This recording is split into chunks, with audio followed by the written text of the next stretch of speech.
We're covering an awful lot of territory today. I told you just recently, at the top of the hour, about 35,000 deaths in Mexico in the last 4 years. Meanwhile, to put that into perspective, 35,000, that's the number killed in Korea during the Korean War. And there have only been 8,800 civilians that have been killed in the last 4 years in Afghanistan. That's a war zone. The other is our border. Which one would you consider more dangerous? Our border is quickly becoming one of the most dangerous places on earth. Mexican drug cartels are now pushing up into the United States. They're visible in 230 American cities right now. No word from the DOJ on this one. They have no problem crossing our border. But as I just showed you, Americans who are trying to get passports legally to leave the country, they're facing a series of new questions that have Cass Sunstein's fingerprints all over them. It would make Jack Bauer cringe. Why don't you just put nipple clamps on Americans over this? The biggest crisis our nation has ever faced, however, isn't being caused by enemies outside of our country. It is being done from an enemy within. And that enemy is called the Fed. While the president tries to blame speculators for the insane gas prices that we're hitting, I want to show you and continue to beat the drum on why this is really happening. There are new charts I want to show you today. I want to thank Kevin Metters, who helped put this together.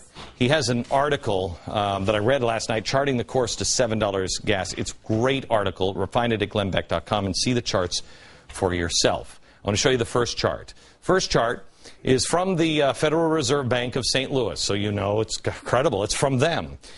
This is the adjusted monetary base. This means how many dollars are we printing? This is 1980. How many dollars are we printing? Here's the dot-com bubble. See this? Can you pull in on one of the cameras? Get in as close as you can and see this little teeny, closer than that, a little teeny bubble right here. See it? It just goes up and then it comes right back down. All right? Then you have this slow slope up. Now, let me show you. That's the little blip. That's the panic, the dot-com. Print more money. Interest rates from 6.5 down to 1%. There it is. But steady increase. And now let me show you what happens with TARP. Here's TARP. I believe this is actually the stimulus here. This first spike is TARP, and then it is stimulus package. Got it? Significant spike. Now, let's see what's happened since. This is how much money we have printed. Little blip with Alan Greenspan and the dot-com bubble. Little blip here again for September 11th. Look at this. TARP, stimulus, QE2. This is incredible. Now I want to show you what's called the excess reserves chart. This chart shows how much is in the repository institutions, how much money is in the bank. All right? See if you can see that this is 1960. So all these years, it's pretty flat. How much, for 50 years, how much money the banks have in reserve. They have this in reserve, and then they lend it out to people. But you'll never guess what happens right around 2008, 2009. Oh, here's September 11th. They load up on reserves. Here's TARP. They're holding on to it. Now, the banks are holding on to much more money, which brings us to today.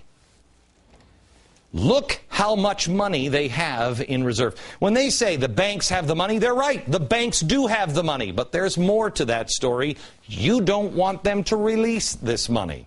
You think inflation is bad now. So what are the banks doing? They're investing in treasuries and they're collecting the interest on it. They're making money. No debate now in Congress on whether or not to raise the debt ceiling. That's what they're talking about. No debate on this. But on the debt ceiling, yes. And Treasury Secretary Tim Geithner says it's ridiculous to have a debate on this. We're on track to hit our debt ceiling of $14.3 trillion by May 16th. We have a record deficit of more than $1 trillion. So let's take a look at this next chart, which tracks the federal deficit. Here it is, surplus or deficit. Got it? 1945. This is the war. Look at the deficit we were in. Here you come. Here's the Reagan period. Then we get into Clinton. And now we get into 2000. All right, here we go. Next. Oh, I'm sorry. This is Clinton. We come back out into Clinton, and we have actually a surplus. Then what happens? We go into the Bush years. Come down here. Remember when this was bad? Go ahead. Next. This is Obama. Yeah, that's kind of bad. Suddenly, $400 billion deficit doesn't look so bad now, does it? And this next chart is the one you need to watch. This is the velocity of money. I didn't understand this 2-3 years ago. I remember being up in bed, actually pissed, because I was reading about the money supply. And I'm like, I'm never going to use this in my whole life. What am I going to use this for? Velocity is the key. Do you remember when I showed you the first chart where it showed the spike on how much money? The velocity is pretty low right now because banks aren't lending. It means the speed of which money is leaving. So we know the Fed is printing money like it's a game of Monopoly. We know the banks are sitting on that Monopoly money. But you don't want that money to leave the bank and have any real velocity. Here's what happened in the 90s. We're putting our money back into our savings account for every dollar that is deposited. Of our money, it can be loaned out 9 to 10 more times by the banks. Look at the past decade. Here we are in decline. Now watch this. The homes start to come apart. Velocity is slow. Not a lot of money being lent out. You see a slight uptick in the past recent months. Good, right, wrong.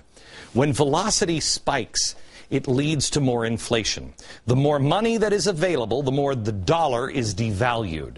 We must raise the interest rates to bring all of that money back from the first chart. Bring it back into the Fed.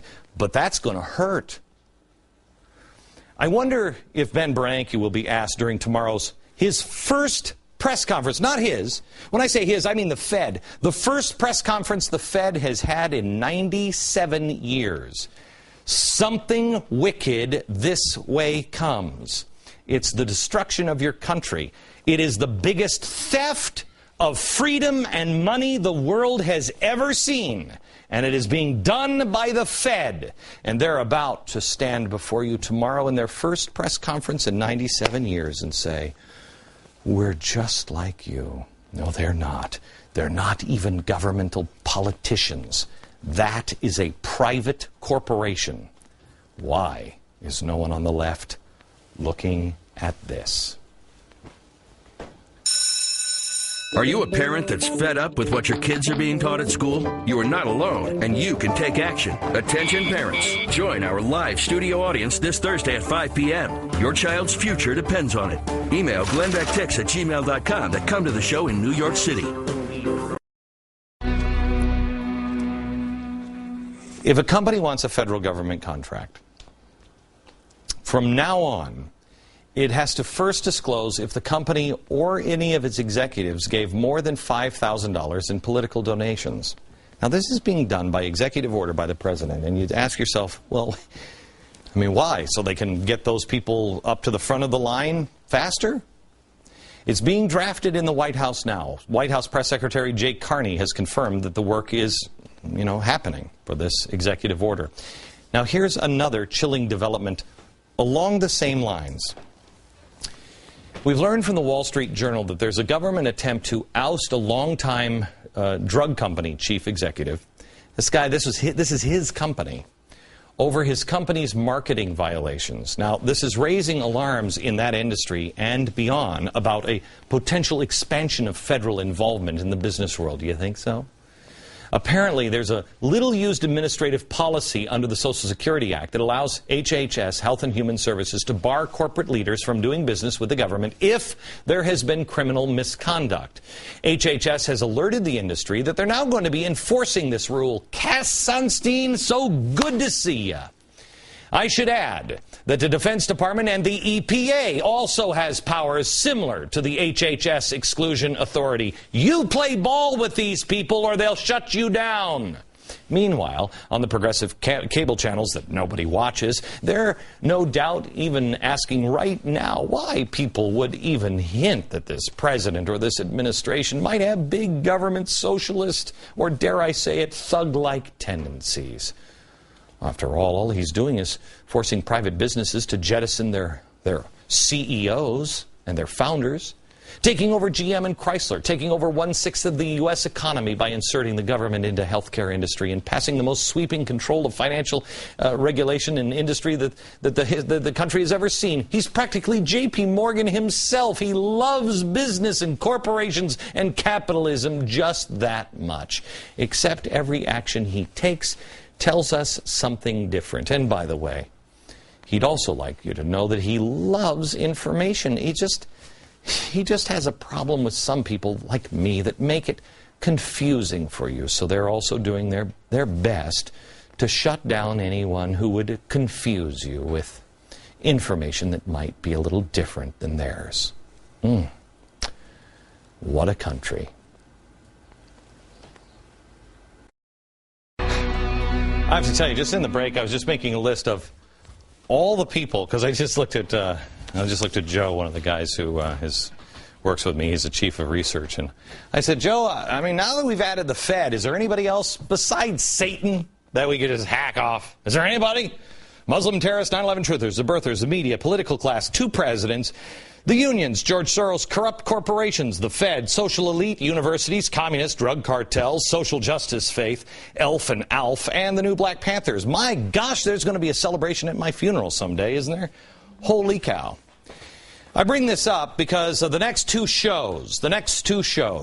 I've been saying something that I finally heard a woman in Germany say. She was at an Islamic extremist rally out in the streets of Germany. This guy was preaching hate. She's surrounded by men, and yet she said this. Watch.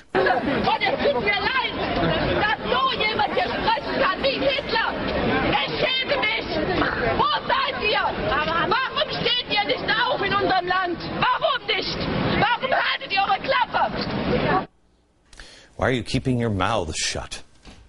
Where are the people standing up, she says. Tomorrow, we're going to show you the people standing up. Tomorrow, and from here on out. Courage. Courage. Don't miss it.